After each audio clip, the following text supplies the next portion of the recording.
Ang video na ito mga kaubayan ay narito ako sa lugar ng ating mga kapatid na katutubo sa kabundukan. Yung dati ko pong pinupuntahan mga kaubayan. At ako po ay gumagala at naghagilap ng mga halamang gamot. Paglabas ko po sa kubo nila, sa bahay nila, ang unang bumungad sa akin na natutukan ng aking mamata ay ito po, mga kakawati. Itong mga kakawati na yan mga kaubayan, yung mga kakawati na yan, ay yan po ang isa sa mga mabibisang panggamot nila sa mga balat, sa mga karamdaman.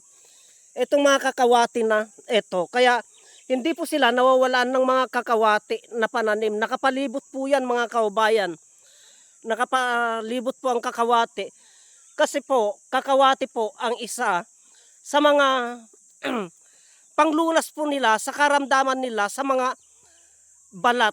Kaya kahit saan ka po dumako sa kanilang lugar ay hindi po naalis sa kanila ang magtanim ng kakawate katulad po nito mga kaubayan.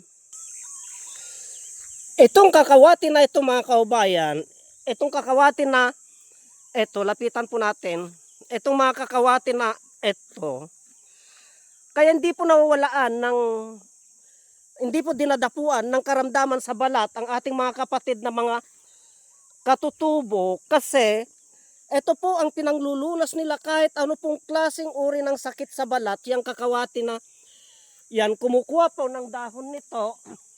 Itong dahon nito, pinipitpit po yan at ipinapahid po sa buong katawan kung sila po ay dinapuan ng karamdaman sa balat. Kahit anong karamdaman po yan. O kaya ginagawa po nilang sabon ito mga kaubayan. Kinakatas po nila ito. Kinakatas po nila ito mga kaubayan, dinudurog po nila yan, ginagawa po nilang sabon.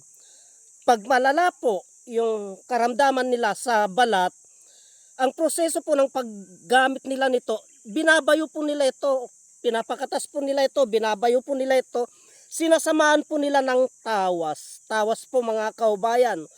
Kahit ano pong sakit sa balat yan na dumapo, ay kaya niya pong lunasan, gamutin yon mga kaubayan, yung mga kati-kati, butlig-butlig, yung patsi-patsi, mga an-an, mabisa po ito. Itong kakawati na ito, pwede rin po na ipakulo po yan, mga kaubayan, pag yung isang tao, puno na po ng karamdaman sa kanyang balat, pag yung isang tao, puno na ng karamdaman sa kanyang balat, pwede rin po ng proseso ng paggamit dito, ipinapakulo po yan.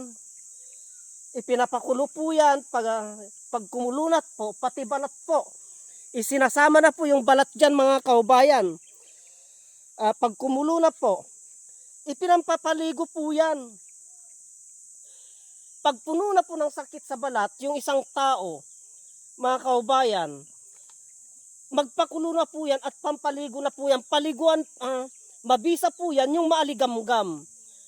Kasi po, papatayin niya po yung mga bakterya na sumisira sa balat. Yung mga bakterya na kumakain sa balat, papatayin niya po. Yung sa pamamagitan ng maaligamgam, mainit-init po, na ipampapaligo. Ganyan po, kabisa, yung kakawati na yan. Kaya nga po, mayroon na po tayong lumalabas na kakawati soap. Pangpatay po, gamot po yun. Pero mas maganda po, mga kaubayan, pag puro-puro po, katulad po nito, yung kakawati na yan, puro-puro po yan, mga kaubayan. Kaya hanggang dito na lamang po ang video na ito at marami pong salamat.